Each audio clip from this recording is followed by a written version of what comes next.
Et là, Oula, qu'est-ce qui s'est passé à Tenerife quand on est arrivé? Là, on se lance dans la spiritualité.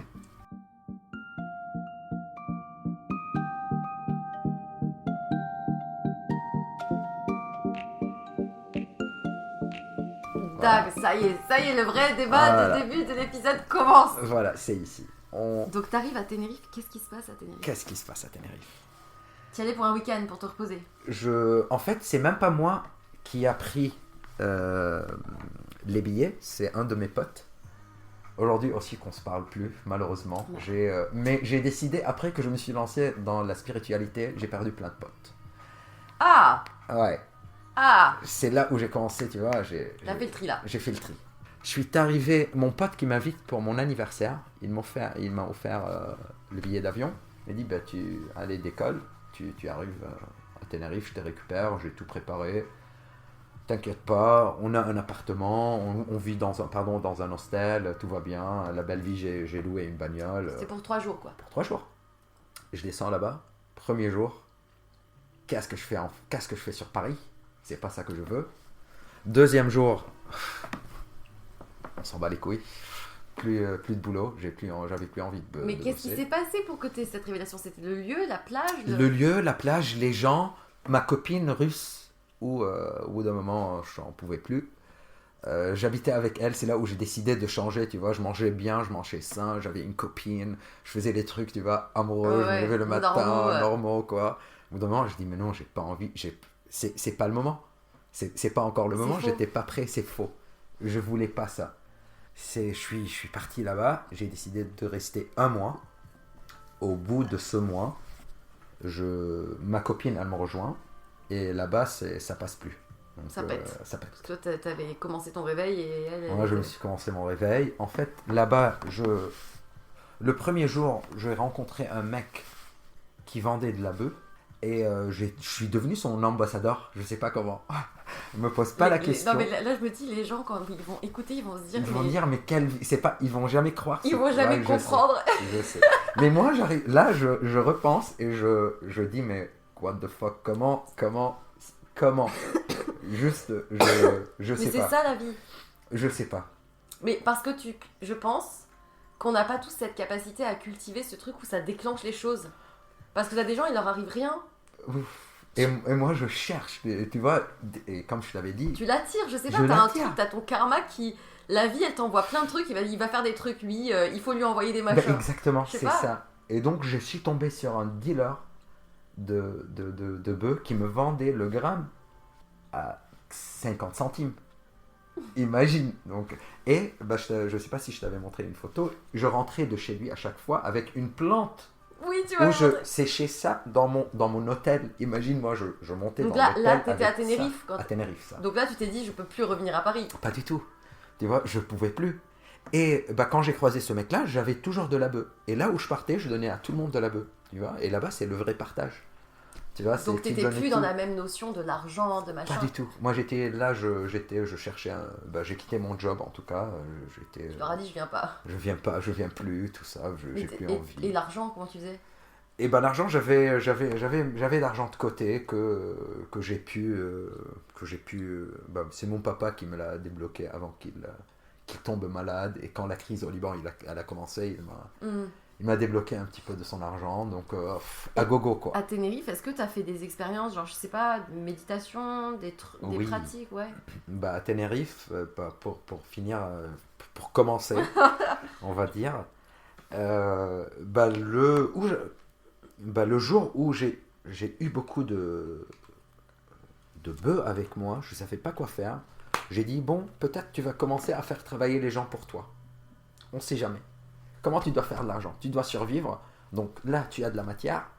Ok. Et j'ai compris là-bas, tu vois, tu donnes. Je me suis rapproché plein des hippies dans des petites caravanes où on dormait à droite et à gauche. On faisait des trucs mais de malade, quoi. Et ce jour-là, le jour où j'ai eu beaucoup de bœufs, j'ai décidé de partir dans une soirée, dans une pool party. Okay. Je pars dans une pool party comme ça, je connais personne. Le mec qui arrive, je sais pas quoi, avec un sac à dos rempli de bœufs. J'ai dit, bon, j'essaie de vendre ma bœuf, comme ça je peux survivre. Tu vois, comme ça je n'utilise plus mon argent et j'essaie de faire un truc là, vu que là c'est normal, tout le monde pousse.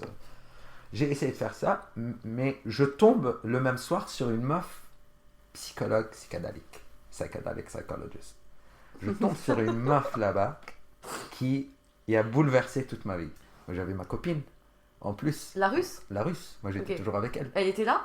Elle était on est resté un mois. Je suis parti sur Paris. J'ai signé, mon job de 3 jours et je suis reparti à Tenerife avec. Et mon ex, elle devrait me rejoindre après quelques jours, quoi, une semaine maximum. Sauf que j'ai rencontré ce jour-là cette psychologue. Et cette psychologue, tout simplement, c'est la personne qui m'a fait réveiller sur plein de choses, sur tout ce qui est spiritualité, sur tout ce qui est la médecine, l'ayahuasca, les plantes, les champignons. Cette meuf-là, on finit au bord de la plage tous les deux à se raconter toute notre vie. Et la meuf, tu vois, elle est tombée amoureuse de moi dès les premières secondes. Elle voulait se marier, elle était fiancée. Elle avait un fiancé. Ah, elle avait un fiancé, ok. Pardon. Et d'un coup, elle te voit, c'est bon, c'est bon, c'est lui. Ouais, non, mais toi, moi, je suis en vacances, là, tu vois. Je suis là, juste, j'ai envie de vivre, j'ai envie de. Ma copine, tu vois, c'est bon, j'en pouvais plus de ma copine. Et j'arrive là-bas, c'est la fiesta, quoi, tu vois. Et elle vient avec ses histoires. Ben voilà. Et mais là, elle t'aura fait découvrir des choses. Elle m'a fait tellement grandir, cette meuf-là. Elle avait 38 ans, elle était plus âgée que moi. Donc elle était plus dans le dynamisme tu vois, de beaucoup d'amour, beaucoup d'ayahuasca.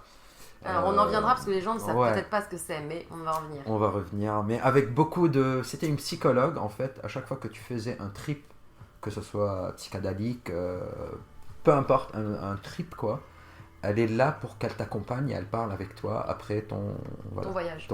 Pour que tu essayes de trouver tous les éléments, de chercher plus. Je suis en train de me poser une question, c'est très bête là, la question qui me vient. C'est très, très pratique. On fait que parler de trucs illégaux. Oui, et là il faut... Il faut prévenir, potentiellement vous êtes un auditeur en France. Bon, vous êtes libre d'écouter et de toute façon, voilà, Inch'Allah, de toute façon il y a bien des podcasts sur tout, donc... De toute façon, il faut bien en parler de ces sujets-là. Il y a des choses qui sont légales en France, illégales ailleurs. Mais on va aborder effectivement des sujets sur lesquels la France n'est pas tout à fait d'accord avec tous les autres pays. Oui. Tenerife. Et ta meuf de Paris, elle revient, la russe. Elle revient, ça passe pas. Et quand ma meuf elle arrive, clash, ça passe pas. Non, c'est pas ça ce que je veux ma liberté, je veux être free spirit. J'ai envie d'être... danser, être tout seul, je voulais pas. T'avais besoin de ce temps pour... Exactement. Pour te connaître. Toute ma vie, j'étais toujours avec des relations, des gens toxiques, des meufs toxiques, quoi. J'étais toute ma vie, dès que j'avais 18 ans, j'étais toujours en couple, presque. C'est là où j'ai dit, j'ai envie juste d'être seul, de me concentrer sur moi-même, qui suis-je. La psychologue, elle a commencé à me parler de tout ce qui est des voyages, d'ayahuasca, tout ce qui est spirituel, tout ce qui est des cacao cérémonies, du tantra, tout ce qui est love and peace and love. Et elle m'a mis trop dans... Donc on partait, on prenait des champignons à la plage avec beaucoup de musique, on dessinait, on faisait des mandalas. Donc il y avait beaucoup d'émotions. Et la meuf, elle était prête. Donc c'était son contexte. Elle recevait des gens chez elle pour qu'elle les accompagne. Tu vois, donc moi elle m'a accompagné, elle m'a appris plein de choses. Et elle m'a mis sur le chemin, réveille-toi. Connais-toi.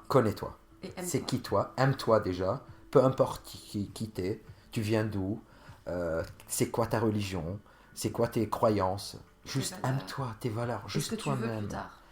Qu'est-ce que toi tu as envie plus tard, sans, tu vas être toujours anxieux de ton passé, et toujours en train, tu vois, stressé de ton passé, on va dire, et anxieux de ton futur. Juste vivre le présent.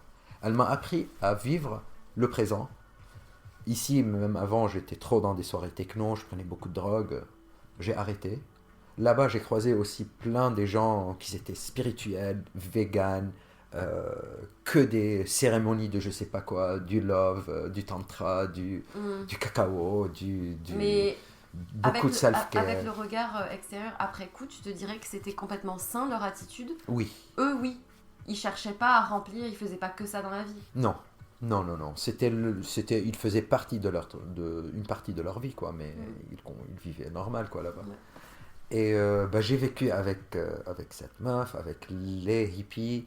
J'ai commencé à m'intéresser à tout ce qui est de la DMT. C'est la molécule qui te fait tout simplement sortir de toi-même, te connaître, découvrir la vie après la mort et revenir, être incarné de nouveau dans ton corps qui s'appelle Camille, Marie. Là, c'est là qu'on va perdre beaucoup de gens. Ouais. Donc là, si vous êtes là encore, vous êtes des vrais. Et la DMT, effectivement, c'est une molécule qui est produite par le corps à 2 Exactement. reprises. Le jour de la naissance et quand on est en train de mourir. Il y a des études qui ont été faites sur l'injection de DMT dans le cadre de maladies psychiatriques, psychologiques, Exactement. dans dépression. Il y a encore peu de sujets sur ça parce que c'est illégal évidemment en France. Est-ce que c'est illégal partout? La DMT, oui, car c'est nous, c'est l'humain qui le fabrique, tu vois, c'est man-made, c'est nous qu'on le fabrique. Et mais je pense l'ayahuasca, pas du tout. L'ayahuasca, Donc, c'est la l'ayahuasca, molécule, L'ayahuasca, pour vous expliquer, c'est une plante à la base exactement.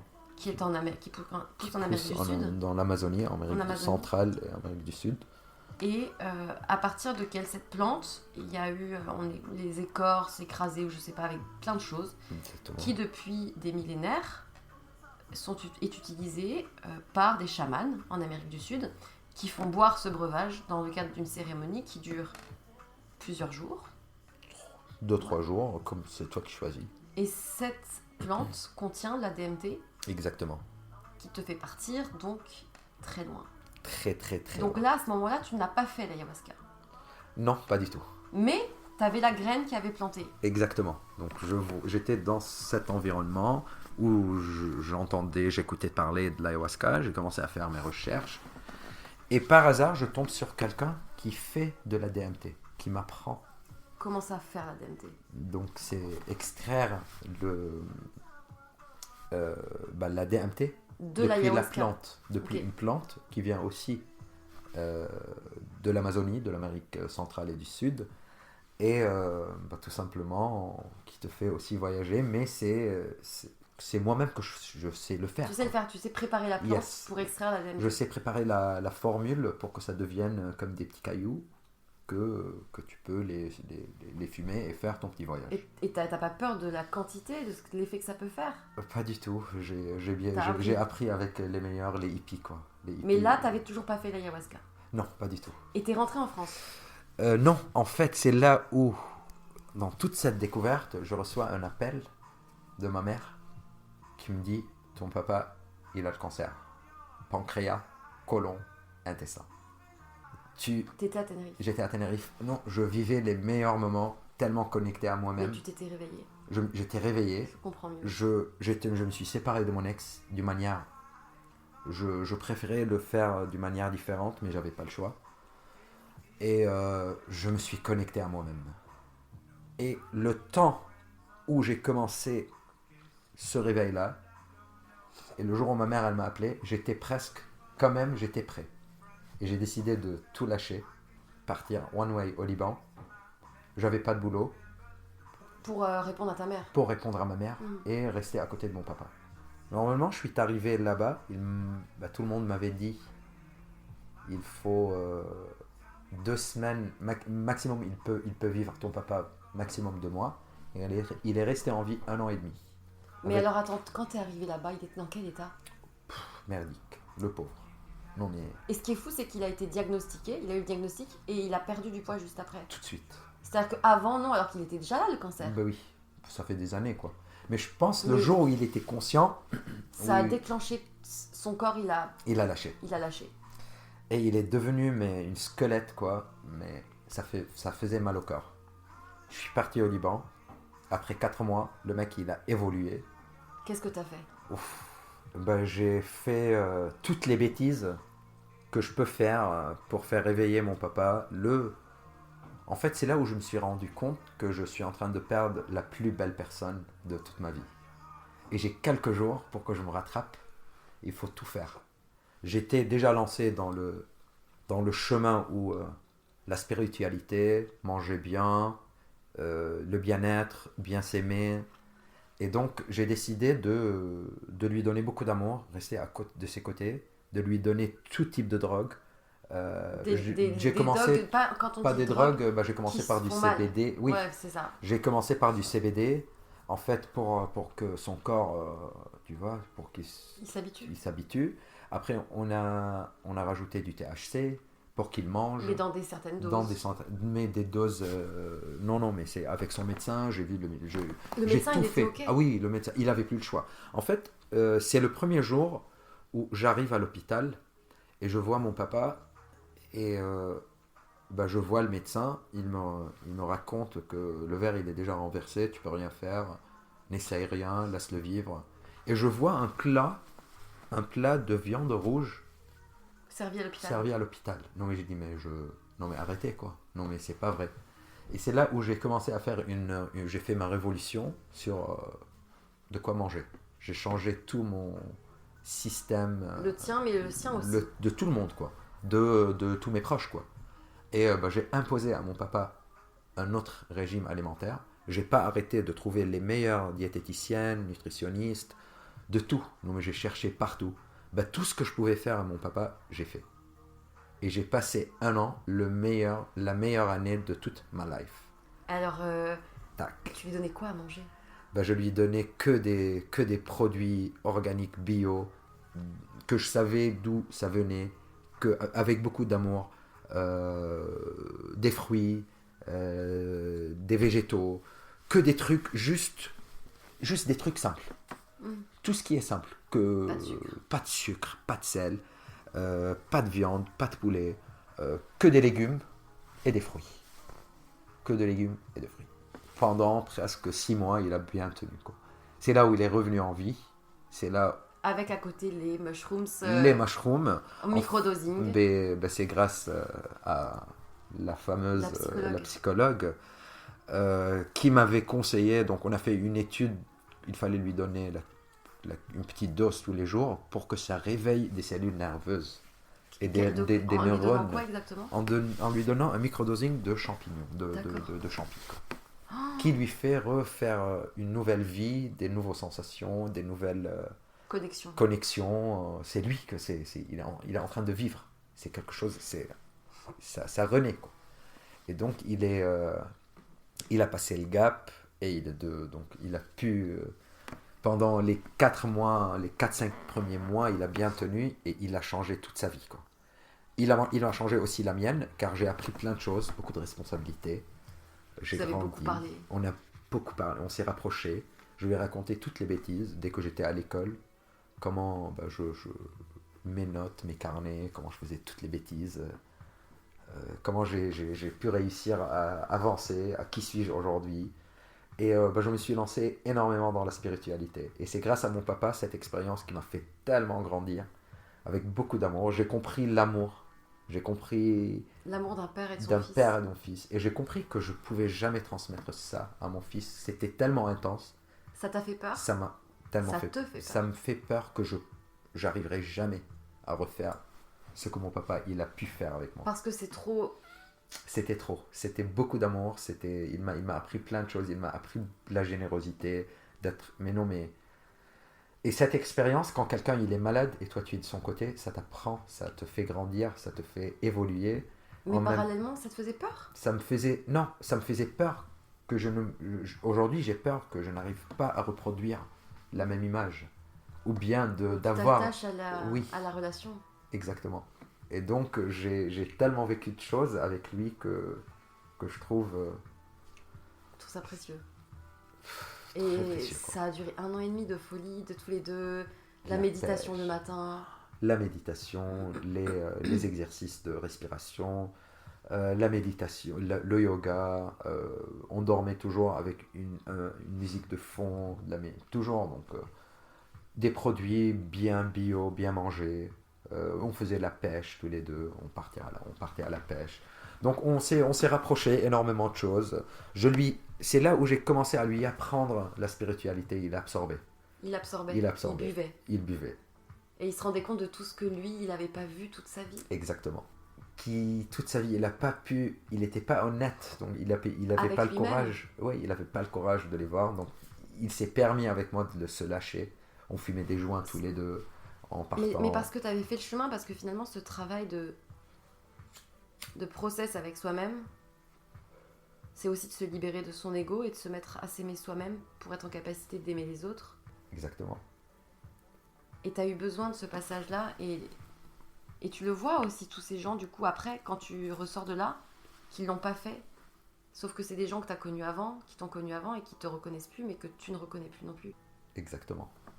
Et donc, tu fais le tri, ton papa est malade, tu continues à faire le tri, mais vous vivez votre best relation. Exactement. Lui, il se rend compte que peut-être qu'il a des choses qu'il ferait différemment. Je suis devenu son rôle confident. model, ouais, son confident. Il me racontait tout. C'est la folie, quoi. C'était beau. Et il est mort. Il est mort. Il est mort, ça fait 11 mois qu'il est mort. C'était un choc. Et c'est là où encore je me suis rapproché plus de la spiritualité. Next step. Next step. Il y a un an. Il y a un an. Tout est lancé. Et là, Oui. t'es revenu en France ? Je suis revenu en France. Je passais des formations à distance. Je me suis formé sur de l'informatique. Donc j'ai accroché un nouveau job après sa mort tout de suite. Quand il est mort, j'ai dit bon, une nouvelle vie. Métier qui te permettrait à terme De faire tout ce qu'il faut faire. De pour finir. être digital nomade. Exactement. Et pour que je voyage partout et ça se lance, quoi. Et après le décès de mon papa, je me suis rapproché de mon ex libanaise. On a décidé qu'on se revoit le mois de mars. On s'est vu le Mais mois de c'était mars. ton ex qui datait d'il y a longtemps ? Yes, c'était mon ex avant la meuf, avant Christelle, qu'elle est partie en Californie, c'était juste avant. Donc, Ah oui, donc il y a tout début. tout au début, quoi. Et on s'est revus et on a matché de nouveau et on a décidé de Sauf que ça, poursuivre c'était notre vie 13 ans ensemble, après. quoi. Ouais, 13 ans après. Mais elle était pas... En fait, elle a rencontré un seul mec elle est restée avec lui pendant 10 ans. Après toi. 11 ans, après moi. Et après, je suis revenu, quoi. Et donc t'as foutu du bordel. Ouais, elle voulait se marier, on s'est revus, elle s'est séparée. On s'est remis ensemble. Et je suis parti la voir le mois de mars. Et bam, par hasard, je croise au Liban, par hasard, un moniteur de plongée. Il me dit, mais toi, sûrement, t'as fait des trucs spirituels. Et moi, mais comment je dégage tout ça? On en parle tous les deux. Il me parle plus de l'ayahuasca. Et en même temps, mon ex qui vivait à Tenerife, elle voulait travailler quand j'étais au Liban. Elle voulait travailler dans un petit truc, dans une petite retraite spirituelle d'ayahuasca au Liban. Et donc, c'est elle qui m'avait mis en contact Au Liban avec les gars de les l'ayahuasca. gars de l'ayahuasca. Et quand j'ai croisé ce moniteur de plongée, il m'avait dit qu'ils sont en train de faire des cérémonies. Il en a fait une. On a tellement connecté tous les deux. Et je suis rentré en France et j'ai décidé de repartir au Liban pour voir mon ex. Sauf que quand j'ai repris mes billets, quelques jours après, on s'est disputé. Et je voyais que ça ne marchait pas, c'est pas moi, c'est pas ça ce que je veux. Donc j'ai décidé de mettre fin à la relation. Sauf que j'avais déjà pris mes billets. J'ai dit bon, c'est sympa aussi de revenir au Liban, même si je vois ma mère, tu vois, j'ai perdu mon papa, je reviens chez moi, j'ai plein de choses administratives aussi à faire. Après le décès de mon papa, j'ai repris presque son entreprise, il y a beaucoup de trucs à faire, à gérer. Et donc, je pars au Liban et par hasard, je décide de contacter le mec De l'ayahuasca. de l'ayahuasca. J'avais un rendez-vous avec lui, j'y vais, mais sauf que c'était trop cher. Et par hasard, en rentrant, je passe voir un de mes potes qui a une boutique des aliments organiques bio au Liban qui est très connu. Donc en fait, il me posait la question, il m'a dit t'étais où? Et je lui ai dit j'étais dans cette ville. Ouais. Il a commencé à rigoler, il m'a dit t'étais chez X? J'ai dit oui, exactement. Il m'a dit mais il est trop cher. J'ai dit mais mec, comment tu sais qu'est-ce que je cherche? Il m'a dit je sais pas, ton énergie, il y a quelque chose qui t'appelle. Et il a eu un fou rire. J'ai dit mais mec, Quoi? à quoi? Qu'est-ce que j'ai fait? Juste, j'ai rien fait. Et le mec, il me dit bah attends 2 minutes. Il y a même pas 2 minutes, il y a un mec qui rentre. J'ai compris que c'était le mec qui organise l'ayahuasca. Après 2 ans que je cherchais de faire l'ayahuasca. Donc ça faisait 2 ans que t'avais la 2 ans. graine dans la tête. Dans la graine, je faisais mes recherches, je voulais juste faire de l'ayahuasca. Et je suis tombé sur le mec, il me regarde, il m'a dit écoute, c'est full, mais on te rajoute.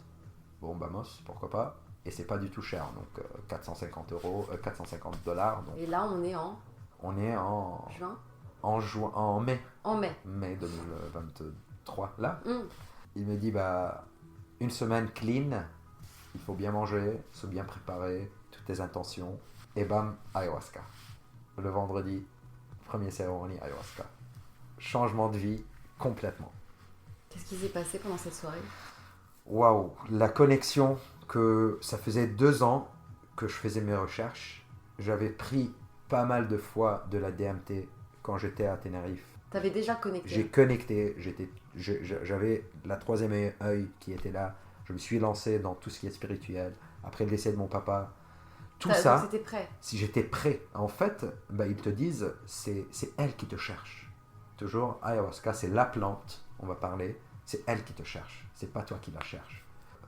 Je tombe sur ce mec-là, Il te rajoute. cérémonie dans 5 jours, je mange bien, sain, les 2 derniers jours, rien du tout, je mangeais juste des pastèques, Ok. de la pastèque, c'est tout.